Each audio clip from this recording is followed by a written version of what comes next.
বিসমিল্লাহির রহমানির রহিম। আসসালামু আলাইকুম everyone, welcome to Jewel homeo হল। অল ভিউয়ার সকলে কেমন আছেন? নিশ্চয়ই সবাই সুস্থ এবং ভালো আছেন।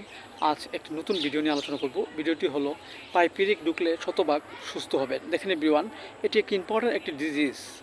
আপনাদের মাঝে যদি হঠাৎ কোনো চলাফেরার ফলে যদি পায়ে কোনো পিরেক ফুটে, তখন আমাদের মাঝে অনেক কষ্ট এবং চলাফেরা করতে খুব কষ্টই হয়। সো এভরিওয়ান, লক্ষণ অনুযায়ী আমার এই সাজেস্ট করা যে কথাগুলো আপনারা যদি নিকটস্থ কোনো হোমিও ফার্মেসি থেকে ওষুধ খান, অনেক সময় অনেকেই সুস্থ হচ্ছে এবং দেখা যাচ্ছে অনেকেই কমেন্টস করে জানাচ্ছে এবং আপনারাও কমেন্টস করে জানাতে পারেন।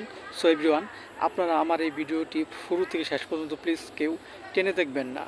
সো এভরিওয়ান, আজ যে ভিডিওটি নিয়ে আলোচনা করব সেটা হলো পায়ে পিরিক ঢুকলে শতভাগ সুস্থ হবেন। দেখেন এভরিওয়ান, হঠাৎ যদি আমরা কোথাও ঘুরতে যাই এবং কোনো খেলাধুলা করি এবং কোনো কারণ ছাড়াই যদি পায়ে কোনো পিরেক ফুটে, সেই পিরেকটি যদি লোহাদ্রব্য হয় এবং খুব ব্যথা করে, 2-1 দিন চলে গেছে কিন্তু সরতে চায় না এবং ধনুষ্টঙ্গের উপকম হয়, এসব লক্ষণে আমরা যে ওষুধটি খেতে পারি সেটা হলো হাইপেরিকাম 200। আমরা 2 ফোঁটা করে সকাল বিকেল 2 সেবন করতে পারি। আবার দেখা যাচ্ছে যে আমরা কোথাও চলতেছি, হঠাৎ করে যদি কোনো পায়ে পিরেক ফুটে খুব ব্যথা করে, সহজে সরতে চায় না, এসব লক্ষণে আমরা যে ওষুধটি খেতে পারি সেটা হলো অ্যালাগারেস 30। আমরা 2 ফোঁটা করে সকাল বিকেল 2 বার সেবন করতে পারি। এবং দেখা যাচ্ছে যে কোনো কাচের দ্রব্য বা কোনো কিছু দেখা যাচ্ছে না, পায়ে ফুটেছে, খুব ব্যথা করে, সরতে চায় না, এসব লক্ষণে আমরা আরেকটি ওষুধ খেতে পারি সেটা হলো লিডাম্পাল 30। আমরা 2 ফোঁটা করে সকাল বিকেল 2 বার সেবন করতে পারি।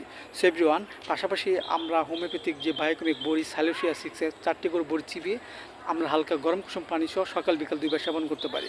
এতে করে আমাদের পায়ে যে পিরেক ঢুকছে তা আস্তে আস্তে বের হয়ে যাবে এবং আমাদের মাঝে সুস্থ বোধ ফিরে আসবে।